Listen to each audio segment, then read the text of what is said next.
Précédemment, en fin d'épisode précédent. Allez, je vais décharger mes outils.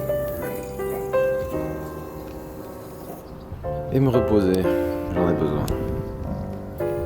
Et il se reposa. Mais pas trop longtemps, puisque rapidement au fur et à mesure des réceptions de pièces à monter, l'impatience prend le dessus. Je commence par quelques pièces d'allumage qui ne feront pas de mal à notre 6 cylindres AJ6 dont certaines pièces étaient un peu trop corrodées et usées à mon goût. Ce n'est pas ça qui révolutionnera son fonctionnement, mais ce sera tout de même une bonne chose de faite.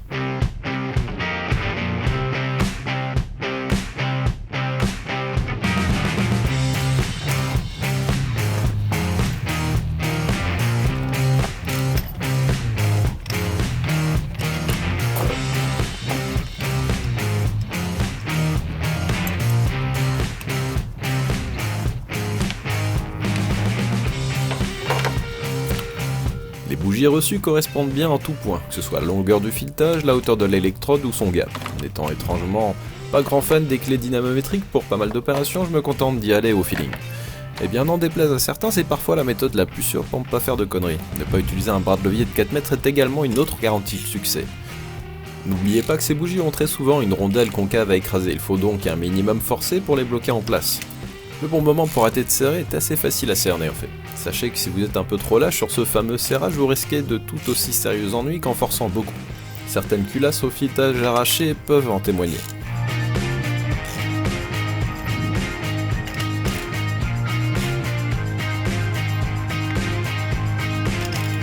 Maintenant que nos petits générateurs d'éclairs miniatures sont en place, on va pouvoir remplacer la tête de distributeur d'allumage ainsi que son doigt.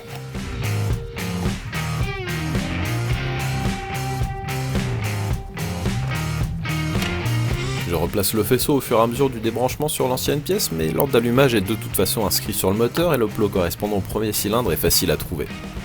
Mais bon, ça fait quand même gagner un petit peu de temps.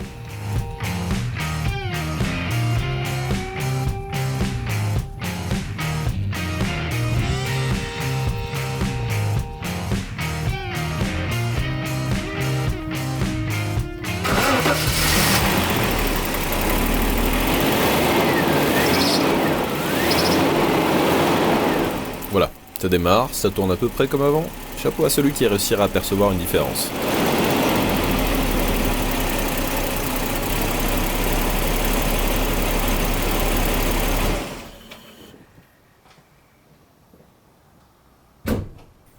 Et oui, c'est du 21 mm sur cette anglaise, comme sur la Stone. Faudra pas faire comme tout le monde à utiliser une taille présente sur les croix les plus communes. Sacrés anglais. Après cette gentille entrée en matière, on va passer à quelque chose de plus sérieux. Notre train avant qui montre de sacrés signes de faiblesse. Vibrations, jeux, bruits curieux et un comportement un peu trop flou, mais qui s'explique aussi par l'usure très irrégulière des pneus et de leur grand âge. Dans ce sac, les cils en bloc neuf à monter. Un des anciens propriétaires a installé 4 amortisseurs Koni réglables il y a déjà de nombreuses années vu l'état de ceux-ci. À l'arrière, je sais d'avance que le système d'assiette constante a été supprimé en faveur de ces fameux Koni, plus classiques et moins capricieux. Ce type de train avant propose une disposition qu'on ne retrouve plus tellement sur les véhicules actuels, d'où le triangulation et pas de classique combiné d'amortisseurs ressort puisque vous voyez ici que chacun a son emplacement dédié. Ce genre d'assemblage pose le problème du démontage du ressort quand on souhaite déposer les triangles. C'est du costaud et on n'a certainement pas envie de se le prendre dans la tronche. Il faut donc tenter de le décomprimer au maximum avant de tenter de le retirer pour de bon. Donc comme souvent, si vous êtes à cheval sur la sécurité, ne faites pas comme moi. Il existe un outil spécifique qui exploite une empreinte située dans la coupelle supérieure recevant la dernière spire du ressort. Bon. Il faut le trouver ou le faire fabriquer, donc je vous montrerai par la suite une autre manière de remonter ce ressort. Je commence par desserrer la fixation de l'amortisseur sans le déposer car c'est un peu notre garantie de survie au cas où le ressort aurait par la suite envie de prendre sa liberté de façon anticipée. Je sépare le triangle supérieur de la fusée ainsi que la rotule des directions après avoir séparé l'étrier de frein. Et oui, je le laisse pendre comme un sagouin puisque comme je l'ai déjà dit une fois, s'il ne résiste pas à ça, vous êtes en danger de mort. On peut maintenant retirer totalement la fusée en desserrant la rotule inférieure. Là, il vaut mieux soutenir le triangle inférieur pour soulager l'amortisseur. Bon, comme toujours, il faut jouer un peu de persuasion pour obtenir un divorce réussi. Et voilà.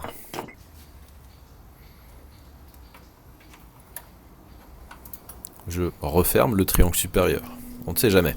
Je dois sans doute devenir un peu parano au sujet de ce ressort, mais ça me rassure de voir ces pièces entre lui et moi. Allez, on peut relâcher la pression. Enfin, pas la nôtre, c'est justement à ce moment-là qu'elle monte. Heureusement, l'opération se passe assez bien. Il ne me reste plus qu'à tâter la compression restante dans ce ressort, et puisqu'il n'en reste plus beaucoup, le retirer en y mettant un peu de conviction. Et si vous en avez un protège-dents et des chaussures. Mais là, vous connaissez ma bêtise à ce sujet. Maintenant qu'on a passé l'étape la plus périlleuse de notre démontage de train avant, on va pouvoir rigoler sur l'état de l'amortisseur. Là, l'expression pompe à vélo pour le qualifier prend tout son sens. Je n'en avais encore jamais vu un aussi lamentablement vidé.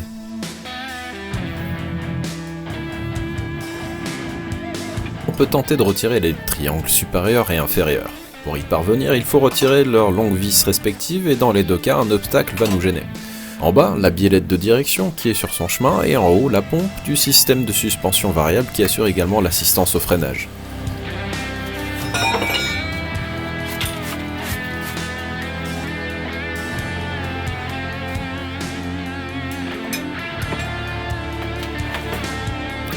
Je vais commencer par le bas. Il faut que je parvienne à desserrer la fameuse biellette qui est vissée au bout de la crémaillère. Finalement, c'est la clé de 32 qui y parviendra.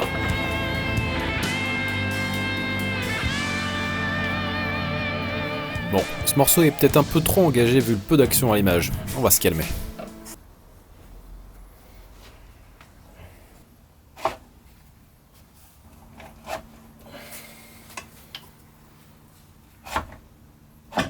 Voilà.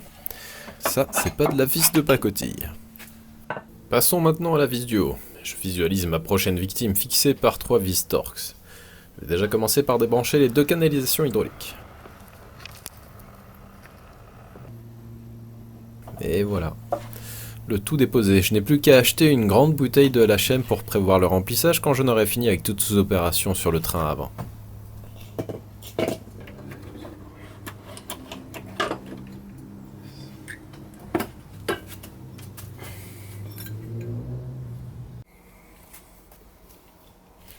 J'ai été déposer mes cylindres en bloc neuf et les bras dans un garage équipé d'une bonne presse pour qu'il me remplace tout ça. Pendant ce temps, je vais remplacer les 2 rotules du moyeu avant droit avant de m'attaquer à la dépose du demi-train avant côté conducteur cette fois.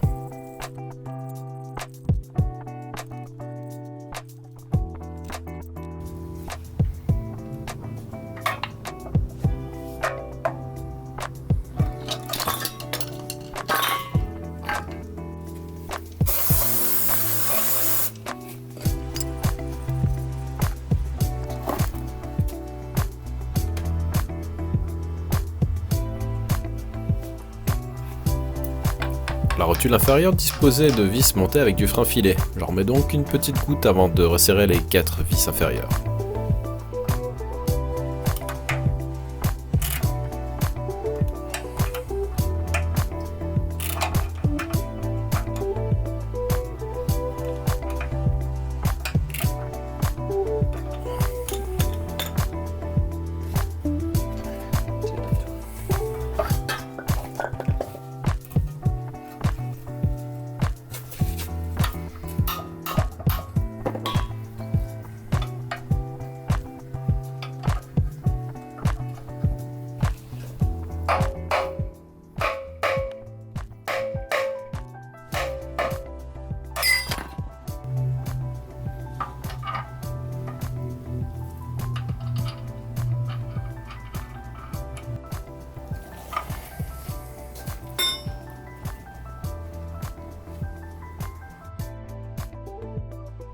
Réfléchissons maintenant une seconde à la manière dont je vais pouvoir remonter ce ressort plutôt balèze. Si on y regarde bien, on voit que le triangle inférieur dispose d'une platine amovible qui sert à indexer le ressort. L'idéal pour leur montage serait donc de déposer cette platine, de visser des tiges filetées dans les bras du triangle, pour ensuite faire remonter progressivement le ressort en serrant des écrous enfilés sur ces tiges. J'en ai acheté d'une bonne longueur et vais les tronçonner en les conservant assez longues. J'ajusterai ensuite en fonction de mes besoins. A ce stade, j'envisage d'utiliser 4 des 6 emplacements de vis pour faire remonter la platine avec le ressort dessus.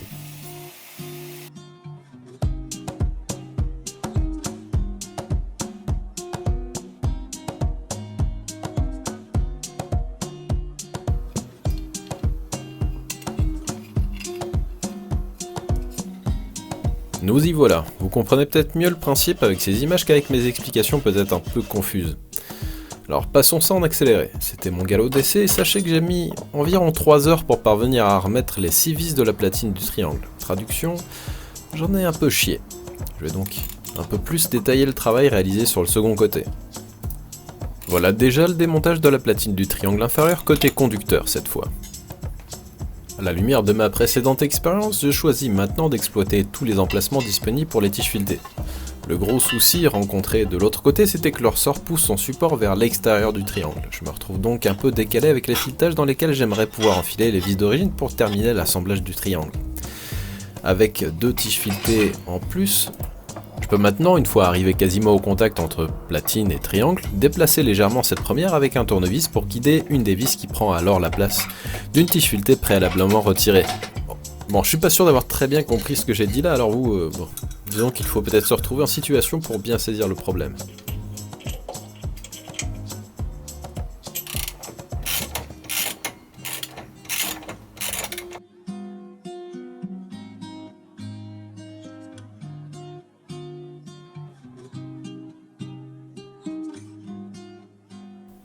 Une fois les 6 vis de retour, je peux réinstaller l'amortisseur neuf, la fusée avec sa rotule neuve, remettre en place les biellettes de direction, 2 barres stabilisatrices, puis le triangle supérieur avant de revisser les 2 grandes vis des triangles sans les serrer puisqu'il faut que l'ensemble soit bien comprimé au risque de voir les cils en bloc tout neuf travailler avec des angles anormaux, ce qui pourrait entraîner leur destruction rapide. Ce serait dommage.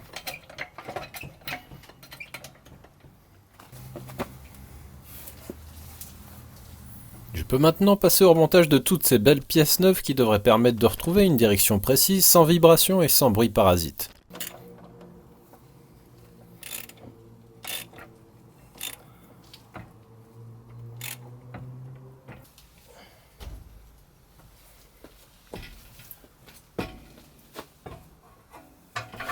Et avant d'aller vérifier le résultat de notre labeur, on a d'autres petites choses à faire.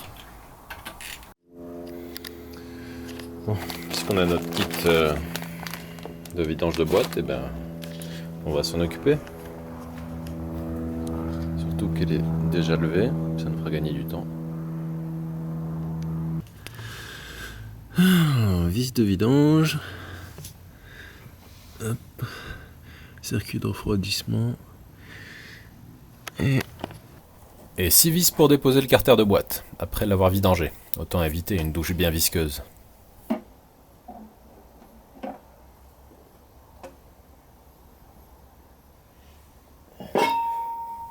Il y en a toujours un peu qui va atterrir par terre, c'est une règle d'or.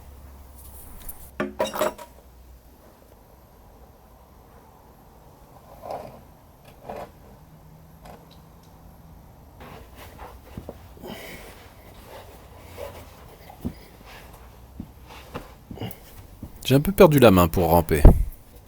Le contenu est vraiment très propre, on peut supposer que cette boîte a été souvent vidangée. A l'occasion de cette dépose, je vais également démonter un peu plus pour tenter de solutionner mon problème de passage de rapport très abrupt. Très sincèrement, après ça, je serais assez fier de moi si elle fonctionne. Pour l'instant, j'admets que c'est un peu l'inconnu. Et pour cause, avec toutes les petites billes et rondelles de restriction qui se baladent partout dans ces circuits, il y a bien des manières de causer plus de problèmes qu'on en résout. Pour ma part, je vais tout de même me limiter à cette dépose de chaque circuit sans les dépioter entièrement. Voyant les résidus d'embrayage qui encombrent certains passages, je vais simplement soigneusement les nettoyer et dégraisser. Voilà, je peux prier d'avoir tout remonté correctement.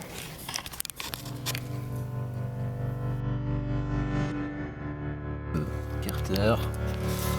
On va remplir et puis voir si la boîte fonctionne toujours.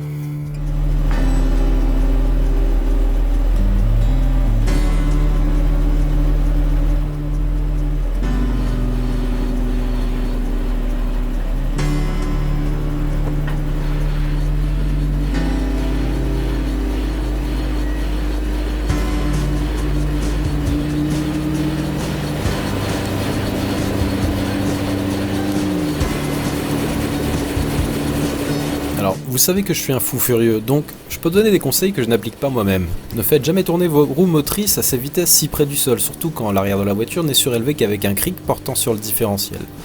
Vous pourriez avoir des surprises. Malgré tout, ça ne nous empêche pas de constater que les 4 rapports de marche avant semblent bien fonctionner.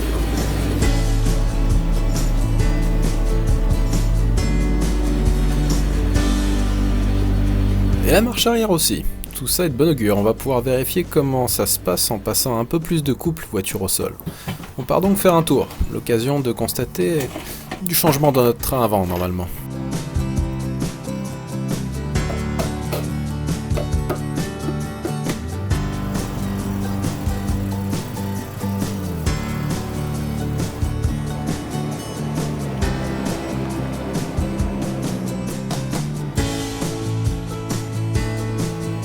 Bon, j'ai pas fini de remplir l'accumulateur de pression pour l'assistance au freinage, mais il fait déjà assez bien son job. Je profiterai de ce trajet pour acheter un peu plus de LHM, jusqu'à en mettre 1,5 litre.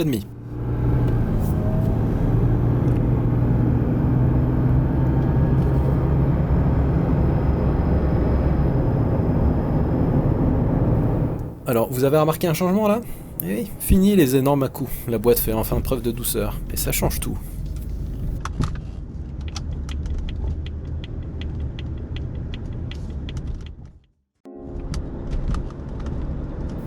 Tout ce qu'on pouvait souhaiter voir être amélioré au niveau du train avant est bien parfait dorénavant. Et tout ça donne forcément envie de se balader, alors je m'en prive pas. Bon, malgré tout on a encore de quoi s'occuper, pas de risque de s'ennuyer, et en plus on a quand même fait des trucs bien pénibles durant cet épisode. Pour le prochain on va pouvoir s'attaquer à des aspects un peu plus agréables, genre de trucs qui changent l'aspect général de la voiture et qui la rajeunit donc visiblement. Je vous donne donc rendez-vous très bientôt pour vous présenter la suite de la rénovation. A bientôt, ciao.